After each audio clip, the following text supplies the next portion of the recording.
সুপ্রভাত বন্ধুরা, শুভ সকাল। এই যে দেখো, আজকে ফুল গাছ নিয়ে তোমাদের সঙ্গে শুভ সকালটা শুরু করছি। কি দুর্দান্ত কালারগুলো দেখো একটু। এই যে ছেলে সদ্য নিয়ে আসলো কিনে।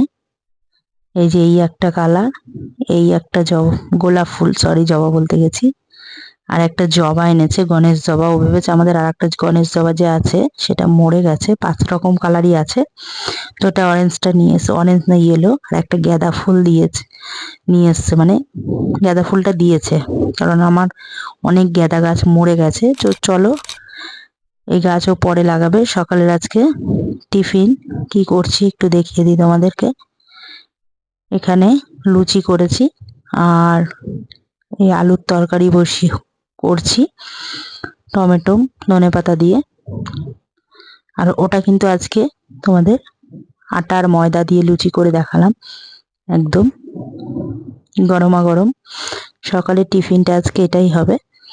আর দুপুরে আজকে একটু ইচ্ছে আছে, রানী রাসমণির ঘাটে যাব। ইচ্ছে বলতে আমার নাম লেখানো হয়ে গেছে, মানে মহারাজকে ফোন করে কন্ট্যাক্ট করা হয়ে গেছে, বলা হয়ে গেছে যে আমরা যাচ্ছি ওখানে।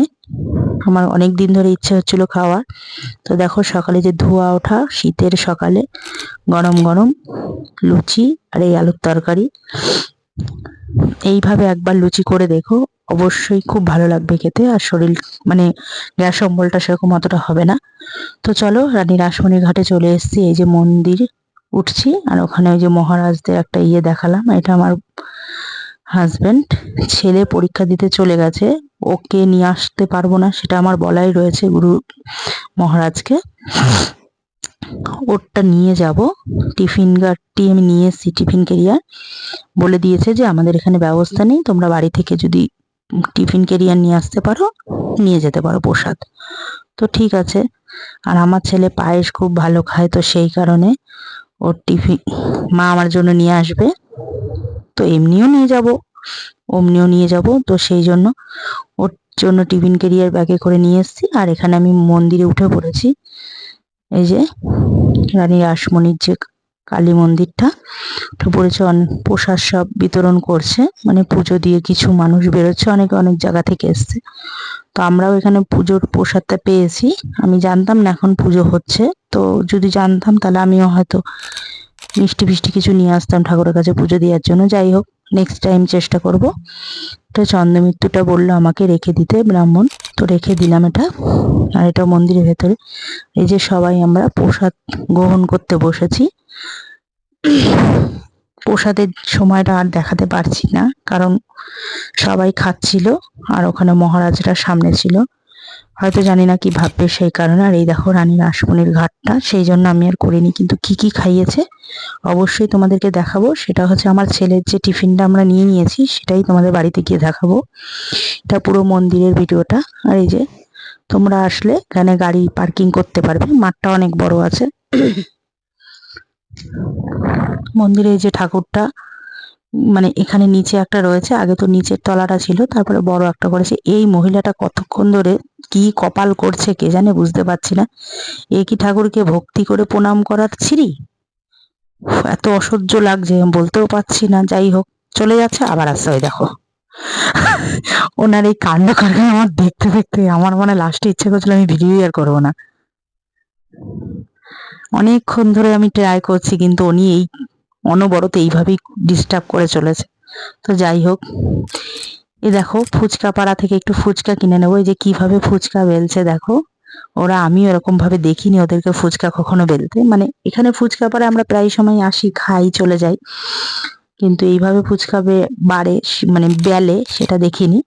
তো যাই হোক, আমাদের ফুচকাটা কেনা হয়ে গেছে। আর এই যে দেখো ছেলেকে কি কি প্রসাদ দিয়েছে। আর ওই লাল বকফুলগুলো দেখতে পাচ্ছ, এখানে মটর পনির করেছে, আর বাঁধাকপি তরকারি করেছে, আর ডাল করেছে। এমনি ডাল, এমনি সেরকম কিছু না, আর সেরকম কিছু। আর ফল প্রসাদ দিয়েছে, তার ছেলেরটার মধ্যে মিষ্টি ফল প্রসাদ সব দিয়েছিল। আর ওই বকফুলগুলো আমি ওখান থেকে রানী রাসমণির যে ওখানে গাছ আছে ওখান থেকে চেয়ে নিয়ে এসেছি। সন্ধেবেলায় ফুচকাগুলো নিয়ে এসেছি, যেহেতু ফুচকা আলু জল সব কিনে নিয়ে এসেছি, তো এটা খেয়ে মানে দেখে তো আর সামাল দিতে পারছি না, অনেক কষ্টে সামাল দিয়েছিলাম, জানোই ফুচকা এমনই একটা জিনিস, জল চলে আসার জিভে। তো যাই হোক, এখন এটা দিয়ে দিচ্ছি।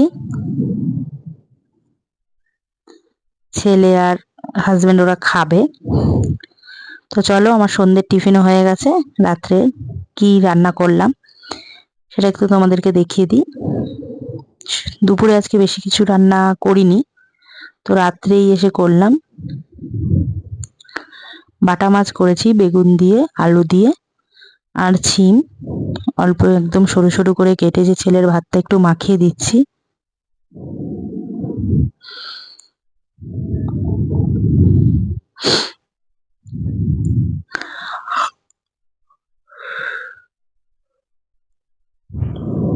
আর একটু মজুরি ট্যাংরা আবারও একটু নিয়ে আসা হয়েছিল পরের দিন, মানে যেদিনকে গেছি সেদিনকে। এটা হচ্ছে শনিবারের ভিডিও। তো হাজবেন্ড তো ছুটি থাকে, সেই সময় যাওয়া হয়, ছুটি না থাকলে হয় না। আর আমি এটা খুব খাবো খাবো করে প্রসাদ ভোগ করবো, খুব ইচ্ছা অনেকদিন ধরে, সেই জন্যই। যাই হোক, ওই মজুরি ট্যাংরাটা করলাম, এই দুটোই রান্না করলাম রাত্রিবেলা, বেশি কিছু আর করিনি। আর ওই দুপুরের একটু মানে ওখান থেকে দিয়েছিল যে প্রসাদ, তার মধ্যে পনিরের তরকারিটা একটু আছে, আর ভাত তো অনেকটা দিয়ে দিয়েছে, ছেলে তো অতটা ভাত খেতে পারে না, তা কিছুটা তুলে রেখে দেওয়া হয়েছিল।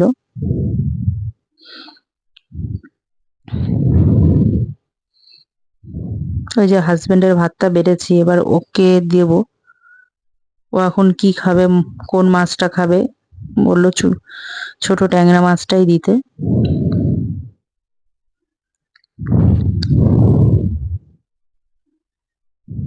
তো রাত্রের মেনু এই করেছি, আর বেশি কিছু করিনি। রাত্রিটুকু তো এইভাবেই হয়ে যাবে। এই ট্যাংরাটা না খুব ভালো খেতে, এত টেস্ট, ট্যাংরাটা এত ভালো খাচ্ছি আমি। এটাকে মূলো, ছিম, বেগুন আর আলু সরু সরু করে কেটে এটাকে ধনেপাতা দিয়ে আমি রান্না করেছি, আদা লঙ্কা বাটা দিয়ে।